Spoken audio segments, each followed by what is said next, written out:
think the police did what they were supposed to do. They came in, they came through the door, they arrested him. He's bonded out since. The problem that I have is that there's this thing that we're dealing with right now that's called mental issues. There's this rumor of Jake Paul and Ryan Garcia fighting on Netflix to replace Gervonta Davis, Jake Paul. If you guys haven't seen Gervonta Davis in another sexual assault allegation, lawsuits incoming, potentially criminal charges levied. We don't know yet, but we know that fight is up in the air, and I think that fight's not going to happen. You know, it already happened. You knew it happened, and you made the fight anyway. But now, based on something you already knew happened, now you're just saying, oh, no, because this happened, we're not going to do the fight. But you knew already in the first place. Yes, the history was already there. Yeah. Right, yeah. And for this particular situation, by the way, mind you, the girl now is coming with a civil suit. Yes. She probably saw that he signed the Jake Paul fight. Shannon Sharpe didn't hold back when addressing Gervonta Tank Davis's recent arrest and the disturbing allegations surrounding him. Speaking with raw honesty, Sharpe made it clear that while the boxing world might want to focus on Davis's mental health or career downfall, the real priority should be the victim who endured the alleged abuse. He said that people often rush to excuse violent behavior as a result of mental issues, but that approach ignores the pain, trauma, and damage suffered by the people on the other side. Shannon emphasized that this is not just about sympathy, it's about accountability. He also expressed his disappointment, saying that Tank has likely destroyed his own career with this situation. Sharpe explained that the choices Davis made don't just affect him personally but also the fans, sponsors, and people who believed in his talent. His comments quickly spread online, with fans applauding his blunt honesty and refusal to sugarcoat the matter. Protector is the abuser. You lose a sense of protection of what you think a protector should do, because you're supposed to protect me from this. If someone is trying to do this to me, you're supposed to jump in and be my superhero. You're not supposed to commit. Jake Paul also reacted strongly on X, formerly Twitter, after hearing about Davis's new legal trouble. His post came across as both furious and deeply frustrated, describing Davis as someone impossible to work with. Jake wrote, "Gervonta Davis is an actual walking human piece of garbage. Working with him is an absolute nightmare. The unprofessionalism, the bizarre requests, the showing up hours late to shoots, the numerous arrests and accusations. If you support this man, you support the most vile sin a man can commit." He went further, saying, "My company champions women. I'm so sorry to everyone involved, to the undercard fighters, my MVP team, and everyone who worked so hard prepping for this fight, sacrificing time with loved ones for this fool to lose his mind again." Jake's post went viral instantly, sparking massive debate among fans and analysts. Some praised him for taking a moral stand, while others accused him of using the situation for attention. The post also confirmed what many had feared: Jake was pulling out of the fight. With the bout in limbo, reports revealed that Jake and his team at Most Valuable Promotions began urgently shortlisting potential replacements to keep the Netflix event alive. Among the rumored names was former UFC heavyweight champion Francis Ngannou. But Ngannou quickly shut down those rumors, calling the idea disrespectful. He stated that after competing against top-level professionals like Tyson Fury, fighting a YouTuber-turned-boxer like Jake Paul would be an insult to his skill level and legacy. Ngannou clarified that he's focused on real professional bouts that elevate his boxing career, not celebrity-driven spectacles. His decision effectively closed the door on that possibility. Gervonta Davis, we had to go right to the source. What can you tell us? Is there any possibility that Francis Ngannou will step in for Gervonta Davis and fight Jake Paul? No, there's no such a thing happening. Basically, like, how can they go from like Gervonta Davis to Francis Ngannou? Like, I mean, Gervonta Davis is a fantastic boxer, but and is a one-shot knockout artist. But come on, like the weight different and everything, it makes no sense. You know, the Gervonta Davis, you count, you say, okay, the size different can level up. But at this point, for me to Ngannou later expanded on his stance, saying he would never agree to a fight that's designed more for publicity than sport.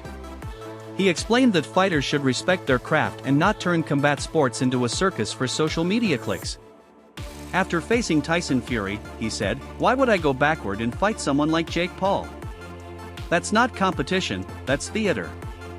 His honesty earned widespread respect from both fans and fellow fighters, who praised him for holding true to his values and rejecting a fight that might have been lucrative but meaningless in terms of sporting merit. Oh, and see, yeah, Jake Paul, he's fighting. I'm like, no, bro, come on, don't disrespect me like that. And then they even say like, they even come out after and say, and what if the number are good? He sent out some number. I'm like, it's not about the number.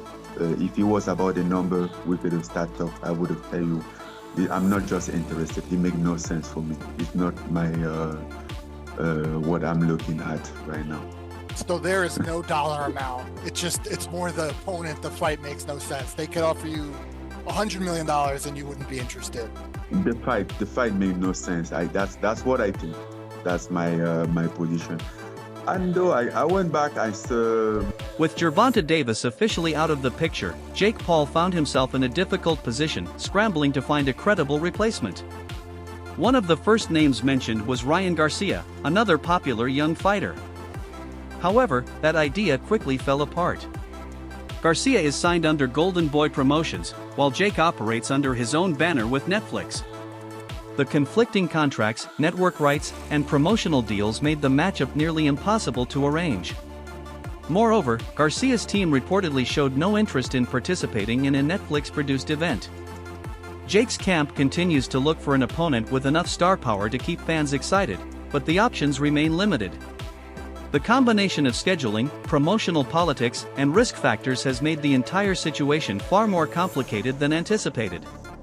That is the route they're going, then it kind of dissuades what I thought may happen, which was this rumor of Jake Paul and Ryan Garcia fighting on Netflix to replace Gervonta Davis, Jake Paul. If you guys haven't seen Gervonta Davis in another sexual assault allegation, lawsuits incoming, potentially criminal charges levied, we don't know yet, but we know that fight is up in the air, and I think that fight's not going to happen, and they're going to either have to move the fight back or they're going to have to look to a replacement or both. I don't know. And the rumor was one of the replacements was talked about and even offered to Ryan Garcia. Well, here is Ryan Garcia's promoter, Oscar De La Hoya, speaking on that rumor and what's next for Ryan. It's happy Saturday, so I wake up to calls from reporters asking me about Jake Paul and Ryan Garcia.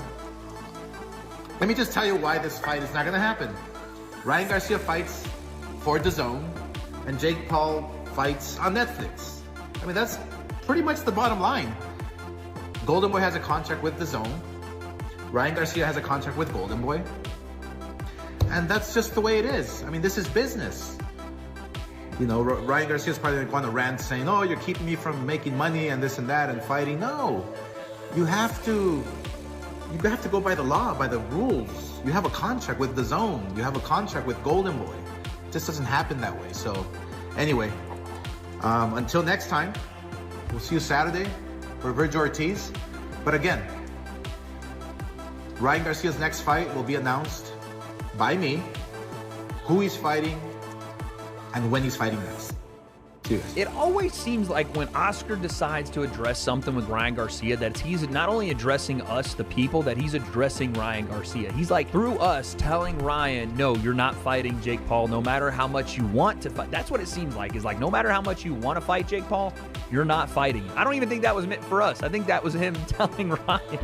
And you even hear it there, he's like, oh, Ryan's going to say, I'm keeping him from making money or whatever. But in this case, Oscar is right. If Ryan is signed to Golden Boy and Golden Boy is exclusively signed to DAZN for, fight rights, then Ryan has to fight on DAZN. I think that's pretty reasonable for Oscar. I didn't know that Golden Boy was exclusive to DAZN. I didn't know that was a thing, but if that is the... On the Ariel Helwani show, analysts discussed in depth how Gervonta Davis's growing list of legal troubles has devastated his reputation.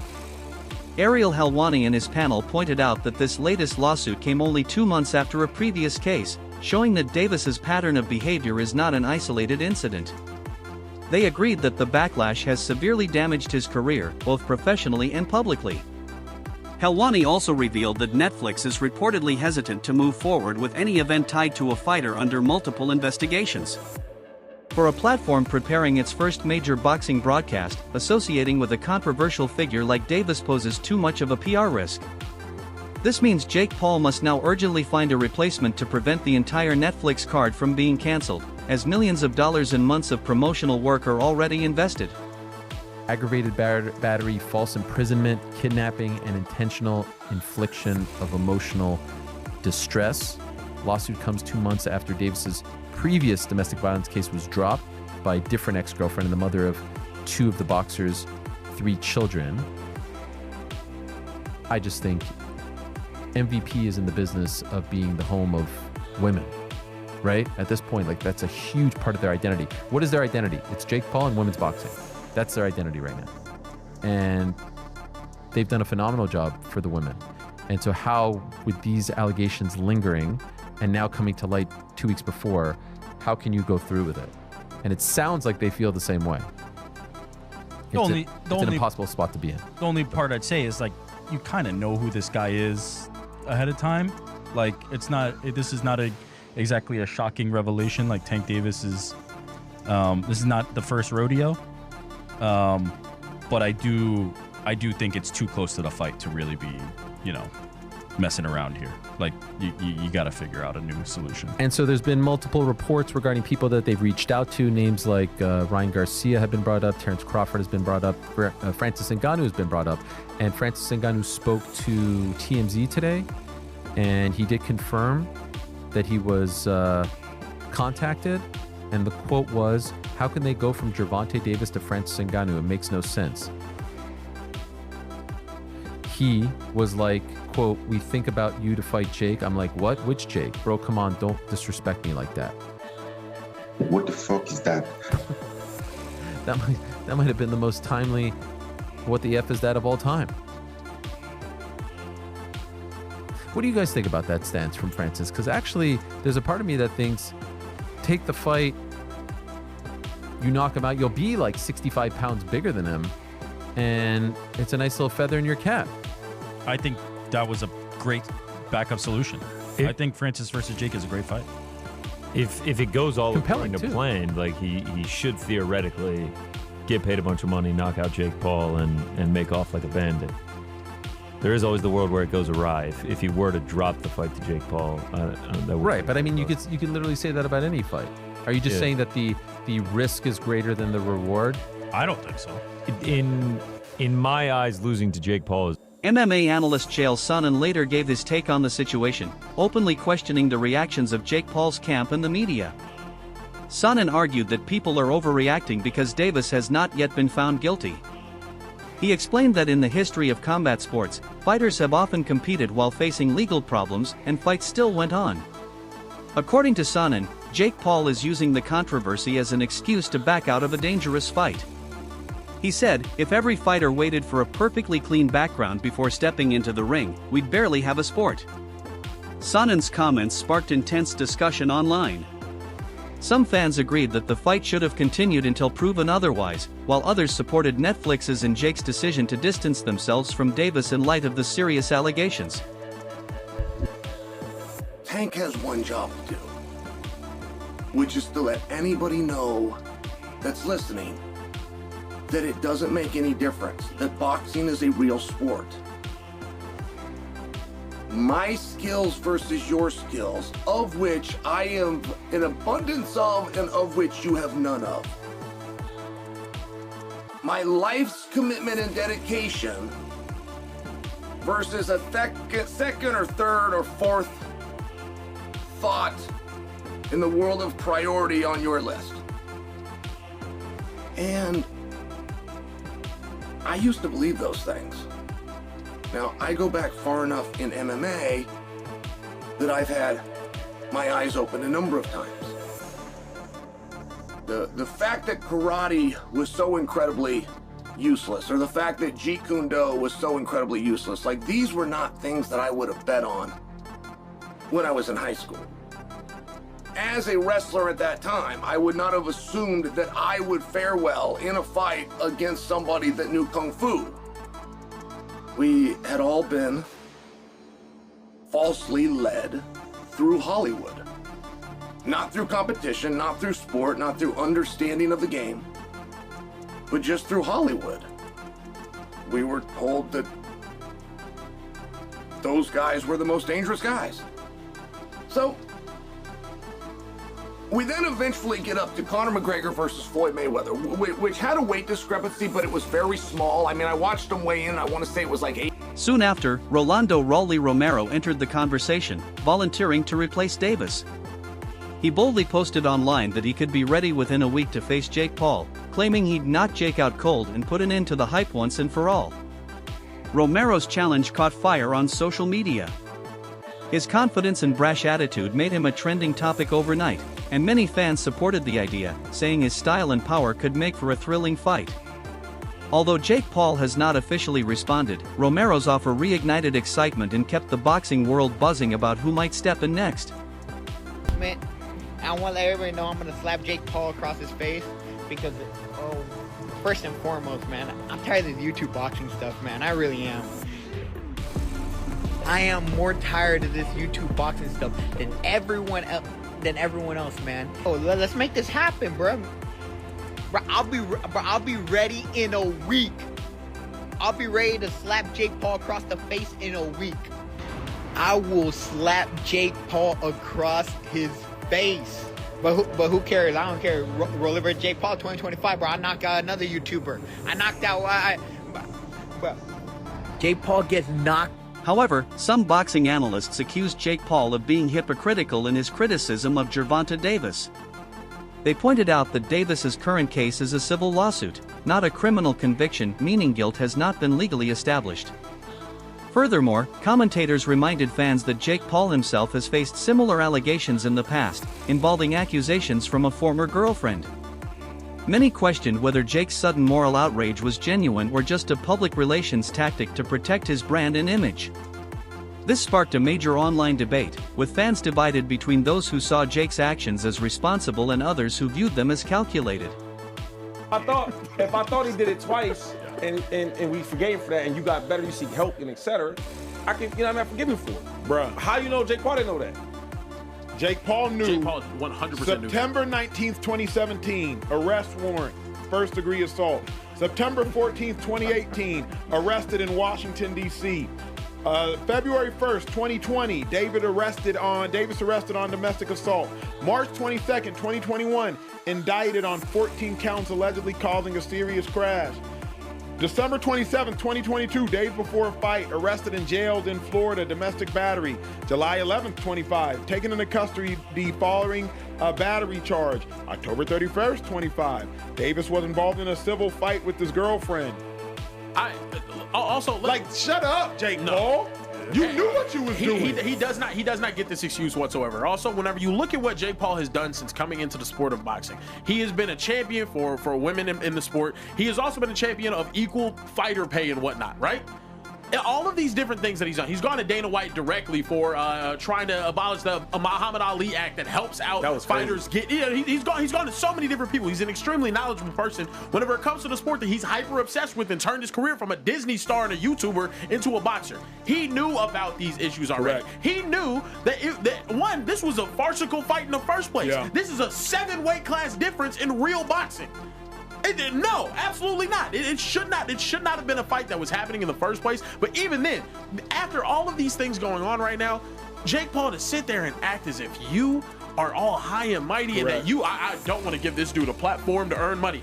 You were more than happy doing it. And boxing veteran Paulie Malignaggi also weighed in, strongly criticizing Jake Paul's public behavior.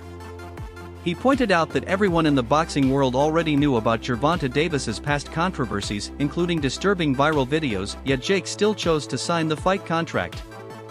According to Paulie, for Jake to now back out and act shocked doesn't make sense. If you really cared about the moral side, Paulie said, you shouldn't have signed the deal in the first place. He accused Jake of trying to manipulate the media narrative and paint himself as the good guy after realizing the fight could damage his reputation.